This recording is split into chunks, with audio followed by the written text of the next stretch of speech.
Bueno, qué interesante, ¿no? Que nuestros estudios, según las acreditaciones, ¿Qué respuesta han dado? ¿Era virus? Y la calidad siempre del médico peruano es calidad de Porque no me cuadra de pulmonar, leí mal. Le decía de sensible recambiación. No sé en qué medicamento, así que no sé si... No, en pulmonar, porque era pulmonar. Sí, decía un medicamento, creo que ¿Era era... sensible? Sí. Sí, pues, bien raro. Y ¿qué decía? Que Bien. tenía tuberculosis pleural. Jóvenes, tenemos unos cuantos minutos menos, vamos a pedir la atención de todos. Entonces decíamos, el primer elemento en el examen neurológico es ser ordenado, ¿de acuerdo? 8 puntos en el examen neurológico. Nivel de conciencia, funciones mentales, evaluación de pares craneales, evaluación del sistema motor, reflejos osteotendinosos, examen de la sensibilidad, coordinación, equilibrio y marcha y signos de ritmo. En la medida en que uno siga un orden, esto va a ser adecuado, vamos a evitar obviar alguna información y vamos a poder avanzar. Muy bien. Es importante, bueno, tener pues, ¿no? Un oftalmoscopio, una lámpara, el martillo de reflejos, el diapasón, su estetoscopio, su tensiómetro, su aguja. Primer elemento del examen, el estado de conciencia. Y les he puesto así incluso para ubicarlos. 8 pasos en el examen neurológico sistematizado. Examen de conciencia, el primer. Muy bien. Definiendo la conciencia como la capacidad de darse cuenta de uno mismo y del ambiente, este nivel de conciencia va a depender de la indemnidad de la corteza cerebral y de la sustancia reticular activadora cerebral. El hecho que estemos conscientes implica integridad de la corteza cerebral y de la sustancia reticular activadora ascendente. Vemos en este esquema. Indemnidad de corteza y de sistema reticular activador ascendente. Y yo puedo evaluar si el paciente en esta primera parte es un paciente que esté en vigilia, ¿cierto? Ahorita nosotros estamos despiertos, estamos en vigilia, estamos atentos.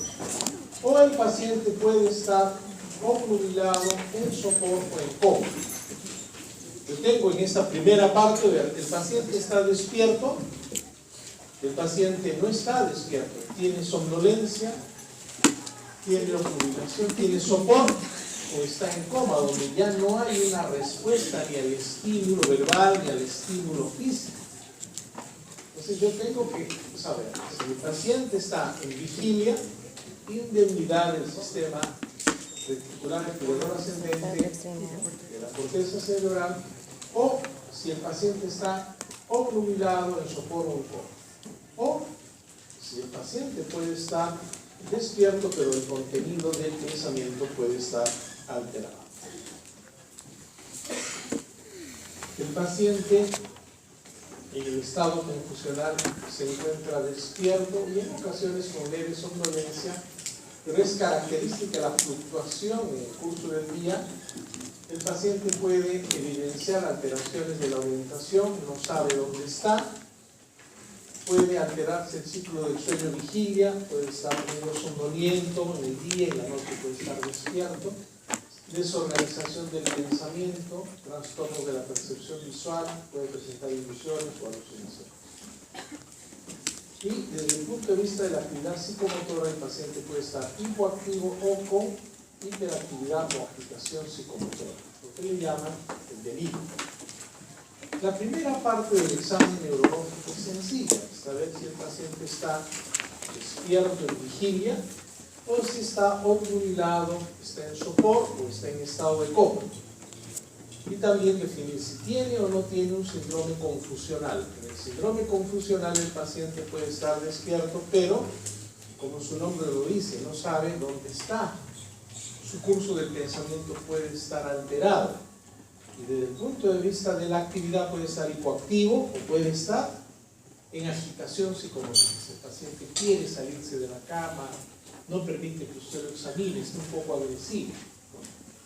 Entonces, y es importante, jóvenes, que en esta primera parte del examen neurológico, en definir si está despierto, si está somnoliento u obnubilado, si está en sopor o está en coma o tiene cuadro confusional, esta escala de Glasgow.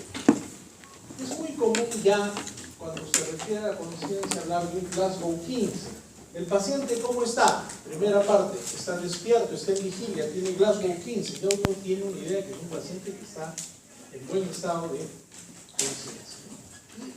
Esta es una escala muy sencilla, jóvenes, en la cual se evalúa la apertura ocular, la respuesta motora y la respuesta verbal. Acá hay, según la respuesta, puntuación y luego un Glasgow de 15 es un Glasgow normal. Pacientes con valores de 8 o menos, ya estamos hablando de pacientes que tienen compromiso de conciencia. Para ser prácticos, la primera parte de la evaluación neurológica es el estado de conciencia. ¿Cómo se define esto? Integridad de la vía cortical, integridad del sistema reticular activador ascendente. El paciente puede estar normal, está en vigilia, o puede estar, como muchos de ustedes, de repente en somnolencia. No veo a nadie en estupor y espero que al final de la clase nadie termine en coma. Todo puede suceder. ¿Ya? ¿Y cuál es la escala que vamos a utilizar para evaluar esta primera parte? La escala de Glasgow. No necesitan aprenderse la memoria, uno tiene su escalita ya. Glasgow 15, el paciente está normal. Glasgow 1, Glasgow 2, Glasgow 3, el paciente no está bien, está probablemente en coma. ¿Ya? Entonces, jóvenes, esto es importante. Hemos evaluado la conciencia, vigilio, vibración, sopor, coma. Ahora vamos a evaluar las funciones mentales, ¿cierto? En primer lugar, es importante evaluar la atención, que es la capacidad para mantener la concentración. Mi primera parte, visto que todos están despiertos, algunos somnolientos, nadie está en sopor ni coma. Ahora estoy evaluando la atención, capacidad para mantener la concentración sobre un tema. Para evaluar, pediremos al paciente que repita una secuencia de dígitos. Señor, repítame del 10 menos 2, 8, menos 2, 6, menos 2, 4. Y si le sigue una secuencia adecuada, bueno, está atento, está. O que me invierta las series automáticas como los días. A ver, delegado, del lunes al domingo, repítame al revés. Entonces el delegado que está atento, porque si no cae, dirá, pues no, domingo, sábado, viernes, jueves, miércoles, martes, lunes, está atento. Hay muchas formas de evaluar la atención. Serie de dígitos, inversión de series. A los pacientes con mayor nivel educacional se les puede solicitar la resta consecutiva, 100 menos 7, menos 7 y así para evaluar la atención. Hay que evaluar la atención. Funciones mentales superiores, primero la atención. 2, la orientación. Señor, ¿qué mes estamos ahora? ¿Qué mes estamos? A ver, ¿quién es el subdelegado o subdelegada? No la veo, ¿sí? Pero a cualquiera de ustedes, ¿qué día estamos? Estamos 8 de agosto. ¿Sí? ¿Qué mes estamos? En el mes de septiembre. ¡Wow! Ustedes dirían, ¿no? Oye, algo sabe. Entonces, obviamente, la orientación temporal-espacial depende de la integridad de la memoria, por lo que puede estar alterada en cuadros meses. También se compromete en los estados de confusión. Se pregunta al paciente, el día, ¿qué día estamos hoy? Jueves 9, día memorable de la neurología peruana. ¿Qué fecha? Junio del 2016. Y además se le va a preguntar dónde se encuentra, en qué dirección. Entonces, obviamente, a mi paciente lo he visto que está despierto, tiene un Glasgow 15. Señor, repítame del 10 menos 3, menos 3, menos 3, está atento. Repítame los días de la semana al revés, sí está atento. Estoy evaluando la orientación. ¿Qué día es hoy? ¿Qué mes? ¿Qué año? ¿Qué estación estamos? ¿Qué estación estamos? ¿Cierto? Y obviamente, ¿dónde estamos? Ah, qué bonito hospital. No, es una aula de clase. ¿no? Queda en San Martín, ¿no? Queda en La Molina. Entonces, ¿qué le va a decir? El paciente le puede decir, doctor, hoy día estamos 6 de agosto del año 2000. ¿Dónde estamos? Ah, qué bonita plaza de toros. Está orientado. Entonces, preguntas sencillas para evaluar la orientación. Día, fecha, mes, año. Jóvenes, una pregunta. Yo soy el paciente. Y usted me pregunta a mí. Yo le digo, estamos 6 de agosto del año 2006. Esta es una cancha de fútbol, ¿no? Y vamos a imaginar que este es el distrito de Canto Grande. ¿Qué pensaría en cuanto a mi orientación? Está totalmente desorientado. Algo le ha pasado. Algo ha tomado, algún problema debe tener de cualquier tipo, ¿cierto? Así se evalúa la orientación de manera sencilla. Día, fecha, mes, año, y se le solicita al paciente que diga dónde se encuentra, en qué lugar, etc. Preguntas obviamente sencillas. La evaluación del lenguaje ya es un poco más compleja, porque cuando hablamos de lenguaje yo estoy diciendo palabras, ustedes están escuchando estas palabras a través del par craneal, el auditivo, son procesadas y se van al área de Wernicke, donde decodifique el mensaje, y luego, ¿no es cierto? Si yo les pregunto, jóvenes, ¿están entendiendo? Un grupo de ustedes dirá sí, otro grupo dirá no, otro grupo dirá estamos intentando, pero me darán una respuesta, ¿no es cierto? Entonces, es importante desde el punto de vista neurológico ver si el paciente lo entiende a usted y ver si el paciente puede expresar, ¿de acuerdo? Luego de ser escuchado el lenguaje se transmite a ambas cortezas auditivas primarias y posteriormente es decodificado en la región temporal posterior izquierda o área de Wernicke. El área de Wernicke es el área de la comprensión. A través del fascículo arcuato, esta información es derivada hacia el área de Broca, tercera involución frontal, y desde esta área se programa las neuronas encargadas de la fonación y la corteza motora visual. Y el lenguaje es fácil de poder evaluarlo. Dígame su nombre, ya que está entendiendo, está expresando su nombre. Dígame una frase, hoy es un día bonito en esta clase de neurología. Entonces él ya va expresando y usted va evaluando si las palabras tienen sentido, si hay una adecuación en cuanto a la sintaxis, ¿no? Pero ¿qué pasa si yo le digo, señor, ¿me podría usted decir su nombre? Y te dice, qué bonito es este local. No está entendiendo, ¿no está entendiendo? ¿No es cierto? Entonces, vamos a tener que evaluar. Señor, levante el brazo. Ah, levante su brazo. Señor, cierre los ojos. Cierra los ojos. Está entendiendo nuestro lenguaje, ¿cierto? Y también vamos a pedirle que repita palabras. ¿Para qué?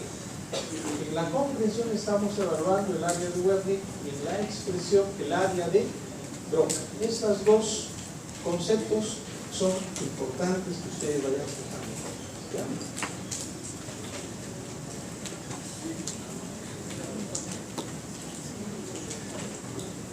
En el lenguaje hay que evaluar, como ya hemos mencionado, la expresión y la comprensión. Cuando hay un trastorno del lenguaje, denominamos afasia, cuando hay una pérdida de la capacidad de producir o comprender el lenguaje, debido a lesiones de áreas cerebrales. Si hay un daño del área de Wernicke, afasia de Wernicke, estamos hablando de un trastorno del lenguaje de comprensión, ¿cierto? Y si hablamos de una afasia o trastorno de Broca, estaremos hablando de un trastorno de lenguaje en cuanto a la expresión, ¿ya?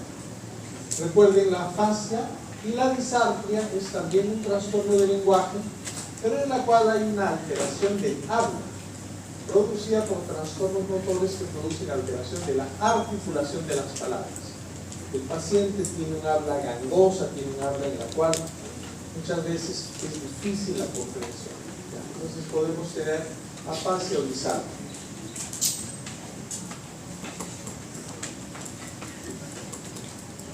Recordemos, porque esto es bien importante en la evaluación de síndromes motores vasculares, el área de Wernicke, que es el área de la comprensión, y el área de Broca, que es el área de la expresión del lenguaje.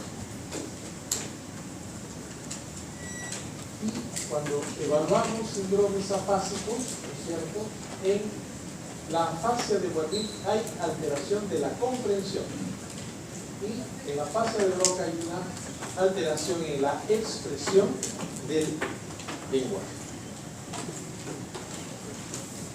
Para que graben, Wernicke, comprensión, Broca, expresión. Hemos evaluado la atención, hemos evaluado la orientación, hemos evaluado el lenguaje. Tenemos que evaluar la memoria, entendida como la capacidad de almacenar y recordar la información. ¿Qué sucedió hace poco? Una interrupción de nuestra clase, autorizada, pero eso es lo que ha pasado. Señores, ¿qué pasó en la mañana? ¿Se acuerda usted, joven estudiante? ¿Qué pasó en la mañana? ¿No te acuerdas? ¿Ayer en la mañana? Has estado en el hospital. ¿Te acuerdas qué pasó hace un año? Eso sí no me olvido. Aproximadamente. Entonces, poco a poco nosotros tenemos algo reciente, ¿no es cierto? Algo reciente, algo que pasa en el corto plazo y en el largo plazo, ¿no es cierto? Entonces, ¿por qué? Es importante evaluar la memoria. Se pregunta al paciente por los hechos ocurridos con anterioridad, se le menciona un grupo de palabras, luego de algunos minutos se le lo recuerda. Ustedes son un paciente corporativo, yo soy el médico y les diría, señores, nos presentamos, estamos evaluando su memoria. Señor, ¿me puede decir usted qué almorzó? Más o menos el 90% de acá se acuerda que ha almorzado. Y el 10% no se acuerda porque no ha podido almorzar, la vida del estudiante. Pero sí nos acordamos, ¿verdad? ¿Ustedes se acuerdan qué pasó la semana pasada, el domingo de la semana pasada? No se acuerdan. ¿Ustedes se acuerdan qué pasó los meses cuando salieron del colegio y estaban preparándose para la universidad? La memoria le da la continuidad, le da sentido a tu vida. ¿Qué pasa si yo les pregunto qué han almorzado? Y la verdad, nadie se acuerda qué han almorzado. Yo estaría preocupado que todos no hayan almorzado. No están preparados. Señor, ¿qué pasó el año pasado? ¿No se acuerdan? ¿Se acuerdan ustedes de la enfermedad de Alzheimer? ¿Han oído hablar de esta enfermedad? Y el paciente dice, doctor, hoy día no he almorzado. Y la familia dice, ¿cómo que no se ha almorzado? Sí has almorzado. ¿Qué pasó el año pasado? ¿Terminaste el colegio? ¿Qué colegio? Entonces, ojo, uno debe evaluar la memoria. Memoria inmediata, memoria de corto plazo, memoria de largo plazo. Acuérdense de estas palabras: mesa, florero y silla. A ver, mesa, florero y silla. Mesa, florero y silla. Muy bien. Y de repente pasan 4 o 5 minutos. ¿Qué hemos dicho? Mesa, florero y silla. Tiene una memoria de corto plazo adecuada. Entonces, hay que evaluar la memoria. Porque, si usted no se acuerda que almorzó, si usted no se acuerda que dio examen, si usted no se acuerda que tiene deudas, algo está pasando en su memoria. Y obviamente que esto se examina de manera sistemática. Estoy tratando de hacerlo muy sencillo para que ustedes no se duerman. ¿Qué vamos a seguir evaluando? La capacidad de realizar movimientos mentales. Requiere la indemnidad de las funciones motoras, sensitivas del lenguaje y de ausencia de confusión. Uno evalúa, además del lenguaje, de la orientación, de la memoria, las praxis. Damos una orden y luego, por indicación, el paciente debe saquen la lengua, el paciente saca la lengua. Por favor, sople, el paciente sople. Levante un brazo, el paciente levanta un brazo. Peínese, el paciente se peine. Cepíllese los dientes, el paciente hace el además de cepillarse los dientes. Estos hechos muy sencillos, muy repetitivos, porque está hablando de las praxis, de la capacidad de realizar movimientos voluntarios. Estas pruebas se alteran cuando hay lesiones frontales y yo puedo decirle al paciente, señor, que usted haga un círculo, el paciente hace un círculo. Cópieme figuras romboidales, el paciente va a copiar figuras romboidales. ¿Qué estoy evaluando? Praxis. Levante su brazo, el paciente levanta el brazo. ¿Qué pasa si al paciente le digo, señor, intente usted hacer una mímica de los movimientos de cepillarse los dientes? Y el paciente te mira y no entiende. Entonces, probablemente haya un trastorno a nivel frontal que nos está hablando de una apraxia. Seguimos con nuestra evaluación. Funciones cognitivas superiores. Realizar estas funciones cognitivas superiores requiere un adecuado funcionamiento de las distintas funciones mentales de percepción, memoria y lenguaje. Al paciente se le dice, para evaluar la cognición también, ¿cuánto es 20 menos 3? 7. ¿Cuánto es 17 menos 3? ¿Qué hace el paciente si le da todo ordenado? El paciente tiene actividad mental adecuada, está realizando cálculos. Haga una serie de palabras. Enuméreme todas las ciudades de Lima, entonces todas las ciudades del Perú. El paciente habla por Lima, Arequipa, Ica. Eso implica nivel cognitivo. Interpretación de proverbios. Más vale pájaro en mano que ver cientos volando. Este es un proverbio de mi época. ¿Qué significa, jóvenes? Más vale pájaro en mano que ver cientos volando. ¿Cuál es el concepto? La seguridad, ¿no es cierto? La seguridad. Cuando dice río revuelto, ganancia de pescadores, ¿a qué se refiere? Bueno, son proverbios. Dice que cuando las cosas están muy movidas, ¿no es cierto?, la gente que es más viva puede ganar, ¿no? Entonces, uno le tiene que hacer pues al paciente, ¿no es cierto?, proverbios para que se pueda realizar la abstracción, ¿no? De esta manera, a través de la interpretación de proverbios, semejanzas.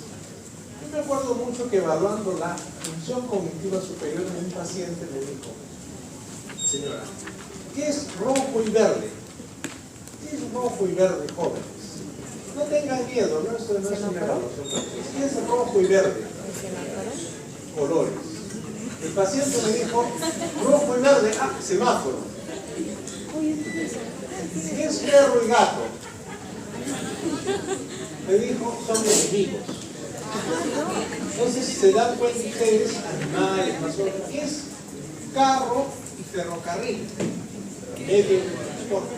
Entonces ustedes sistemáticamente tienen que evaluar a través de la solicitud de interpretación de proverbios, semejanzas, diferencias, cálculos, para evaluar la función cognitiva superior.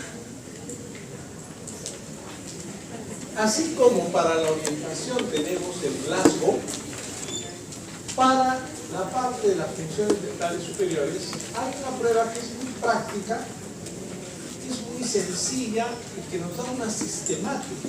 Porque uno dirá, ¿y qué le pregunto yo? Perro y gato, y el otro rojo y verde, y el otro manzana y naranja. No, hay pruebas ya más o menos sistematizadas que le dan a usted la posibilidad, por ejemplo, de señor, vamos a evaluar. Muy bien, el paciente tranquilo, esta no es sino una evaluación general. ¿Qué día estamos? Un punto que está de acuerdo. ¿Qué día del mes? ¿Qué hora aproximada? ¿Qué estación? Le das un puntaje. Evaluar el espacio. ¿En qué país estás? ¿En qué estado? ¿Qué ciudad? ¿Qué barrio? ¿Qué edificio? Si es que vive en el edificio, si está en el edificio, etc. Das puntajes. Repetición de palabras, perro, flor, puerta. Cada uno tiene su esquema, ¿no es cierto? Entonces, si el paciente repite adecuadamente, le das un punto por cada palabra que recuerde. ¿Se acuerdan de las palabras que les dije anteriormente? Eran 3. ¿Cuáles son? No les digo que ustedes son la mejor profesión. Al único que no tiene buena memoria suena. Imagínate la cantidad de información que reciben ustedes día tras día, es enorme. ¿No es cierto? Y ustedes van a la casa y repiten, y aún así hay un porcentaje que todavía tiene problemas.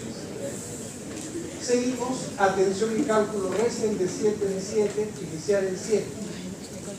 Vamos asignando un punto por cada cierto. Que repita las 3 palabras anteriores, vamos dando un puntaje. Entonces, a través de este mini examen mental, podemos evaluar las funciones mentales superiores.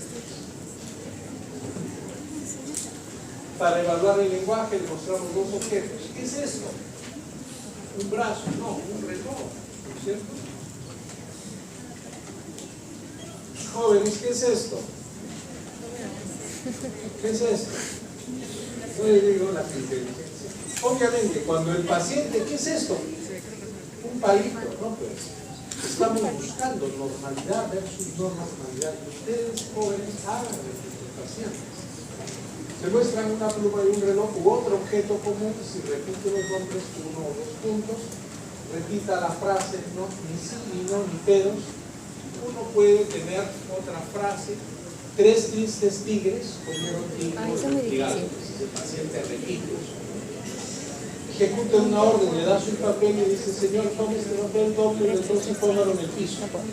Si el paciente entiende, integra el concepto y responde a través de una praxis, el paciente, ¿qué va a hacer? Coge el papel, lo dobla y lo pone en el piso. Pero si el paciente no entiende, no integra la información y tiene apraxia, le dará el papel que va a mirar, de repente lo pone un costadito, lo arruga. Usted ya le pondrá, si lo hace bien, 3 puntos, si no lo hace bien, nada. Cierre y ejecute una orden escrita, le muestras un papelito, cierre los ojos, el paciente cerrará los ojos y le dará su punto. Pida que escriba una oración con sujeto y predicado y copie este dibujo. ¿Se dan cuenta? Entonces, es a través de este mini mental que ustedes pueden, jóvenes, hacer una evaluación de la segunda parte. La primera era, ¿cuál era la primera parte? Conciencia. La otra, las funciones mentales. La tercera parte del examen neurológico sistemático es la evaluación de los pares craneales. Van a tener una clase especial de los síndromes de pares craneales, pero vamos a dar unas pautas. El primer par craneal es el olfatorio. Identificación de 2 aromas. ¿Cómo haríamos para evaluar el sistema olfatorio en un paciente? Café y canela. Una fosa nasal y se le da al paciente una sustancia. Se le da, por ejemplo, un aroma de café concentrado. Entonces, señor, ¿huele usted? Sí, ¿a qué huele el café? Ah, qué bien, punto 1. Le das, ¿no?, otra sustancia de tipo aromática, por ejemplo, un perfume, entonces se puede, ¿no?, obviamente, olfatear. Si hay buen funcionamiento del nervio olfatorio, el paciente está bien. ¿No? Obviamente, si usted le da el café y el paciente no huele, ¿qué se llama eso? Anosmia.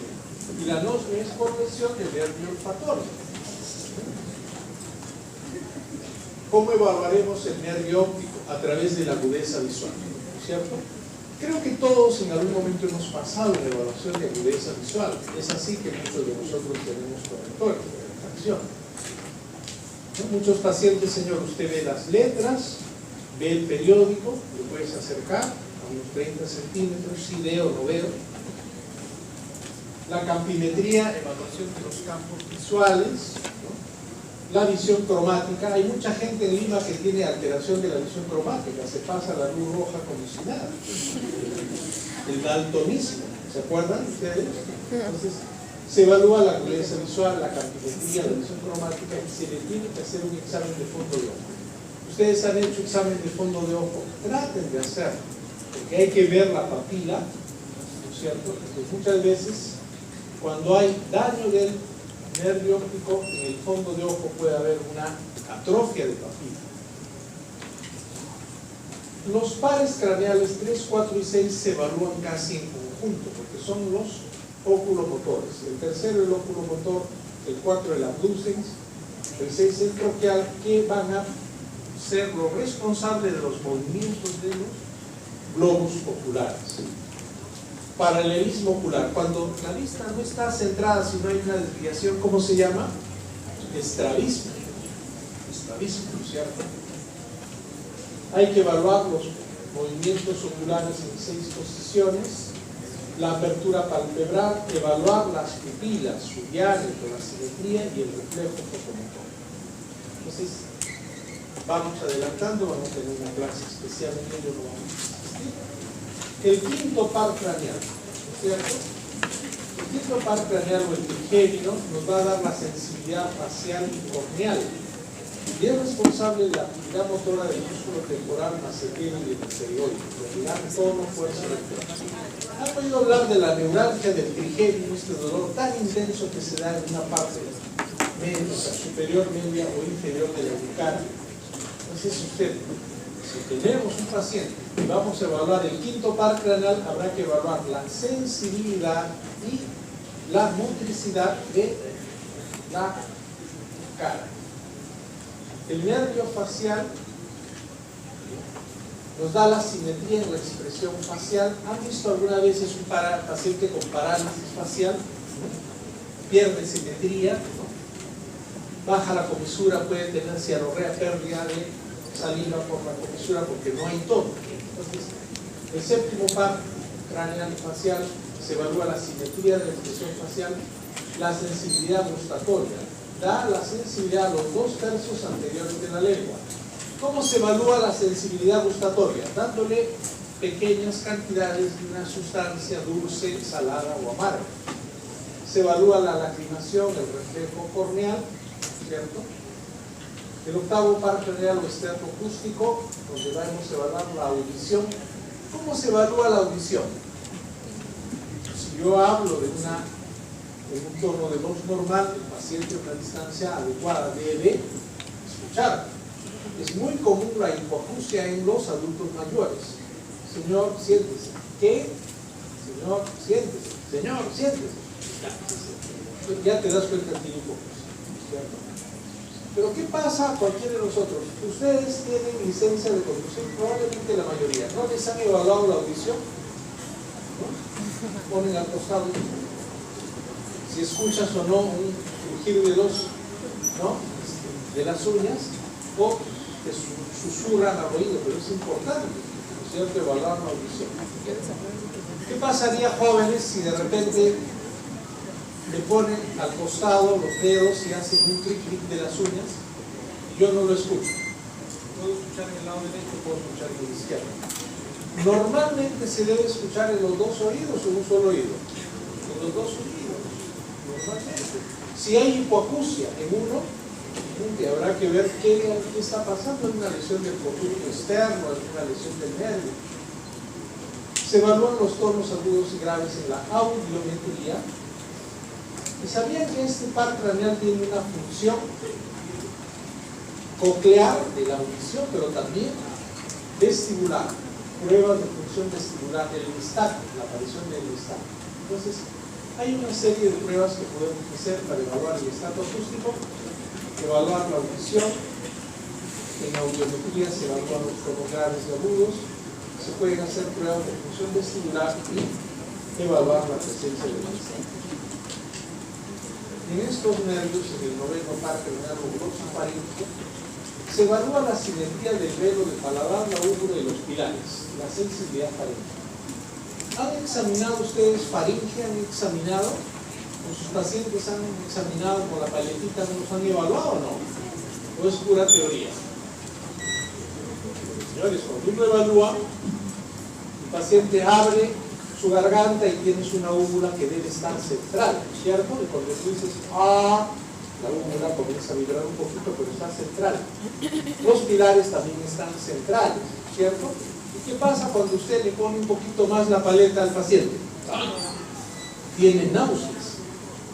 Si usted encuentra que la úvula no está central y el reflejo de sensibilidad faríngea está alterado, usted puede pensar que tiene una evaluación, un daño, un trastorno del glosofaríngeo. Para evaluar el glosofaríngeo se le pide al paciente que abra la boca, que diga A, se evalúa la simetría del nervio paladar, la úvula y los pilares y la sensibilidad faríngea. Hay otro par craneal, porque son dos, el neumogástrico o vago, cierto? Este nervio vago, el neumogástrico, es responsable de la actividad gustatoria del tercio posterior de la lengua, del reflejo nauseoso y la deglución. Si usted tiene un paciente, le ha dado un accidente cerebrovascular y de repente usted lo evalúa y en la parte posterior dice que no siente el alimento, no siente el sabor.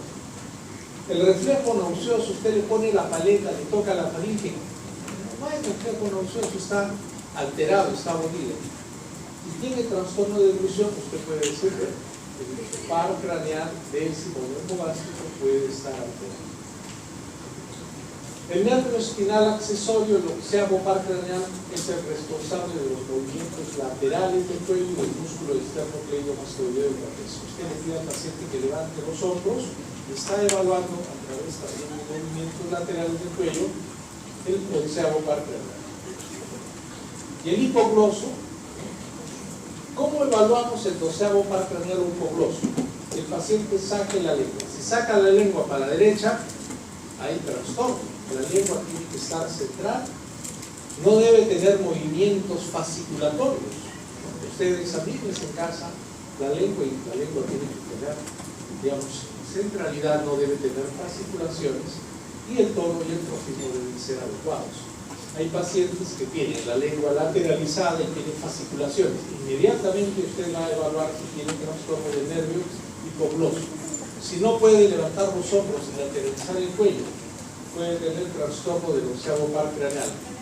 Si no tiene reflejo nauseoso, le pones la paleta y no tiene náuseas, neumogástrico. Si el velo del paladar y la úvula no están centrales, si uno de los pilares está caído, puede haber daño del gloso faríngeo. Si su paciente no oye bien, puede tener daño del área coclear del octavo par craneal. Si el paciente tiene nistagmus y tiene, ¿no es cierto?, no tiene equilibrio, tiene trastorno vestibular, puede ser alterado la fase o el componente vestibular del octavo par craneal. Si el paciente tiene asimetría facial, no hay sensibilidad gustatoria, no puede degustar en los dos tercios anteriores de la lengua, puede haber alteración del séptimo. Si tiene hiperalgesia del quinto, pueden tener un trigémino superior dentro del inferior lateral.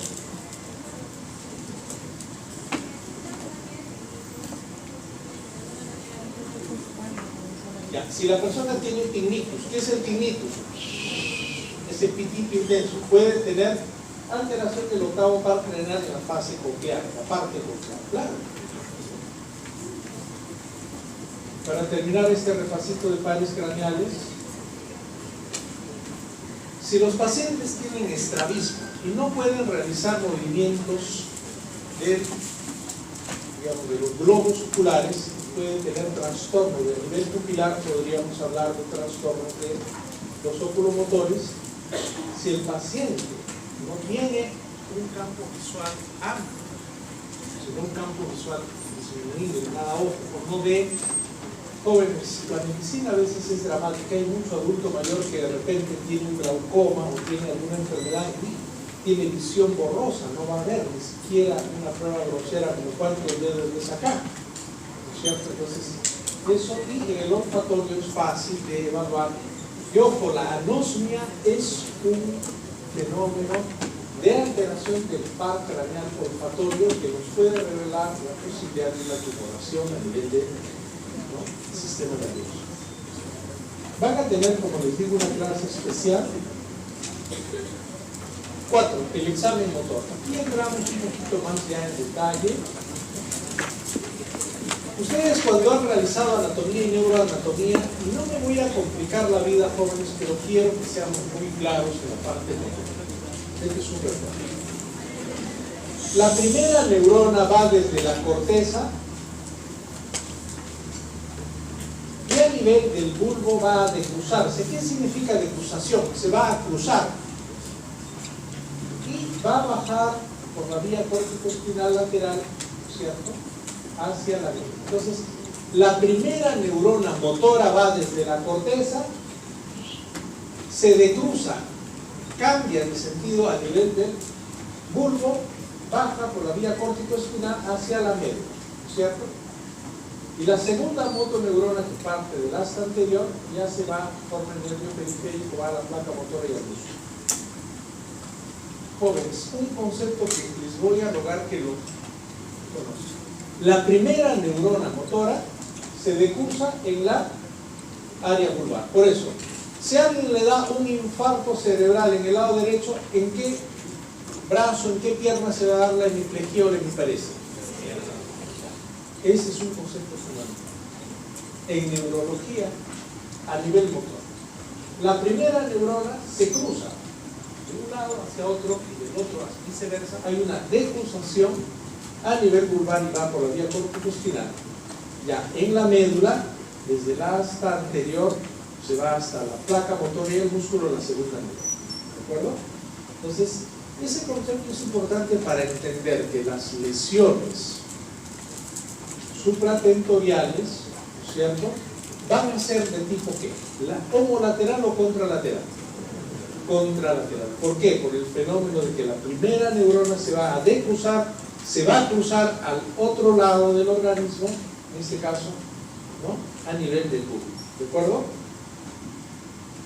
Y si yo tengo una lesión a nivel de nervio periférico, tengo una sección del plexo braquial, mi hemiplegia o mi hemiparesia, ¿no?, o mi monoplegia o monoparesia será del lado contralateral o homolateral.